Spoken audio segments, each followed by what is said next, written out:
To bring energy to millions of people, you need energy. Those are the words of this man, the one and the only, the league winner for Orlando Pirates, Abdeslam Wadu. Now, obviously, this has caused a lot of skepticism because some Orlando Pirates fans are saying that, well, we've seen this movie before.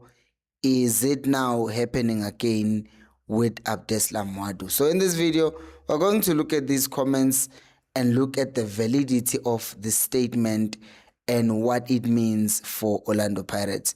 Welcome to the Cutback with Umpilo. Here we talk about South African football, so do make sure to subscribe to the channel for more such content. Now, let's start with the first thing that he was saying, that he's saying that his idea, because these talks are coming after the end of the season, after him winning the league, after him winning a treble, which is like great, right? Because Jose Rivero did win a treble, but it was just the cups. Not that the cups are not important, but winning the league, having a treble with the league means that if we are not saying this is how much they offered him, let's just use a bigger number, because if I use a small number, people will think I'm bantering. Let's just say Wadu was getting paid $1 million, right? Before when he came from Gallants. And then now there is one, let's say he now wants an improved contract, say of 2.5 million. That's not what happened. I'm using figures as examples because some people take examples and they say, hey, you think Pirates don't have money? It's an example. People are too emotional. So let's say he wants an improved salary. Could he be using this? By the way, I'm going to leave if you don't, improve my salary. He says that no, he's not doing that for money, because he says, fortunately for him, we know that this guy has played for the likes of Fulham abroad, so he did make decent money when he was playing. But that does not mean you don't want more money now that you're a coach, right? So I don't think the argument of I made too much money as a player anyways, I don't need none of this, because there are so many coaches who were footballers but still want to coach and want an improved salary because, they want to be appreciated, right? Otherwise, the likes of Pep would have said, nah, I played for Barcelona, I got a lot of money, I don't care if Man City give me a raise or not. I think it's just ridiculous to use that as the main example. He also says that the truth of the matter is that I think this is the main point of his whole thing. He says to bring energy to millions of people, you need energy. And the funny thing is that with his statement after this, he says that psychologically he's tired because 11 months at Pirates coaching a big team, not just Pirates, says 11 months coaching a big team feels like 2 years. Now, this is why I feel like there is a bit of a contradiction, because on one hand, he's saying that he's not, or did not feel under pressure, because when he played, he was under pressure. So he's used to the kind of pressure that he's experiencing as a coach, which is the same as the pressure that he got as a player. I don't think that's true. I think players undergo or face a lot of pressure, but I think coaches face much more pressure, because if you're a player and you have 3 years in your contract, you can have a bad season, but they can fire a coach and then you are better in the next season. If you're a coach and you have a bad season, you're done. In fact, in some teams that take football seriously, if you have a bad 3 months, sometimes you're gone, right? 3 months, you're gone. In some teams, you have a bad month, you are gone, especially the big teams.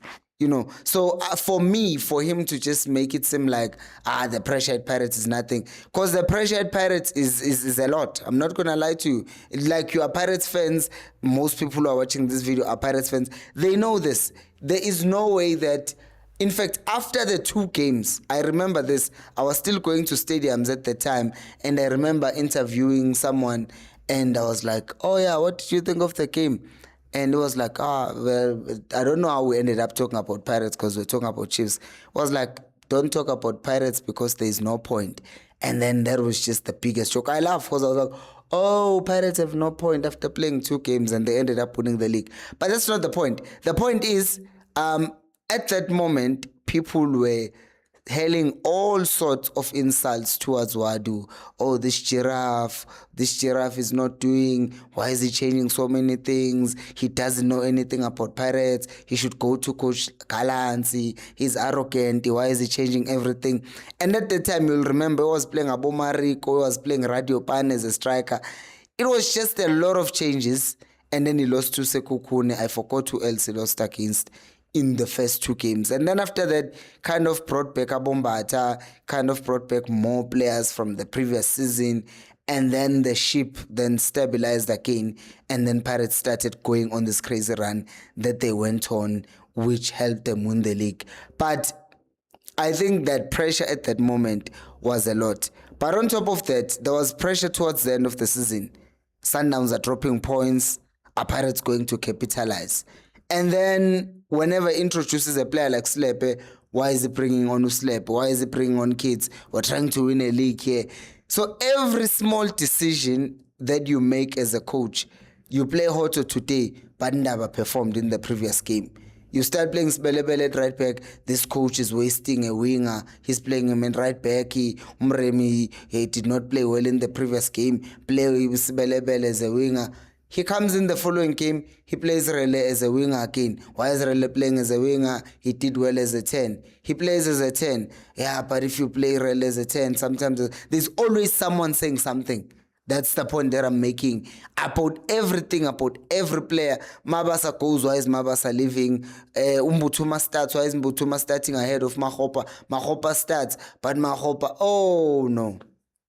Opinions are too many, and that is the thing that is saying psychologically was tired, because it's a lot. Like, that is why we always say, and I will say this as a Kaizer Chiefs fan as well, that's why I was complaining a lot about having coaches who are learning on the job, coaching like Kaizer Chiefs, because it's a big club, right? It's a big club. Pirates fans will disagree with this, but biggest club in South Africa, right? And we're not bantering. We're talking in terms of following and brand visibility and all of that stuff. We know good Pirates are more successful in recent years. I know that, but I'm saying in terms of marketability and all of that stuff, when you talk about Kaizer Chiefs, they see it as a big club, but it's still the same point with Pirates, with Sundowns. If you are in one of those 3 teams, I know some people will just focus on the last 20 seconds of the video and forget the 7 minutes where I spoke. But people don't care.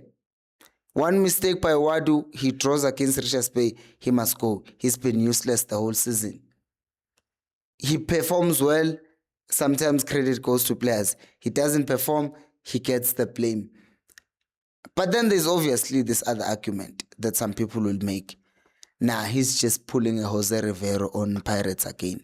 Because you remember with Jose Rivero, it was also like, oh, he's going to spend some time with his family, blah, blah, blah. Boom, he's now spawning at Al Ahly, how? This guy. So he was just here to fix his CV so that he can go to another team, which kind of sounds unfair. But if you notice, right now, Al Ahly also have a vacancy, and all of a sudden, what is talking about being tired? Could this be the case? He says he's an honest man. I'll let you be the judge of that. Do you think that he's actually tired because of how demanding it is to coach a club like Orlando Pirates? Or do you think that there's something else going on here? You can let me know in the comments. Yeah, very soon I'll be making the videos about Bafana, but they're still a friendly. So the starting 11 for the World Cup, I think I'll make the video after that. So stay tuned and subscribe for more content like this.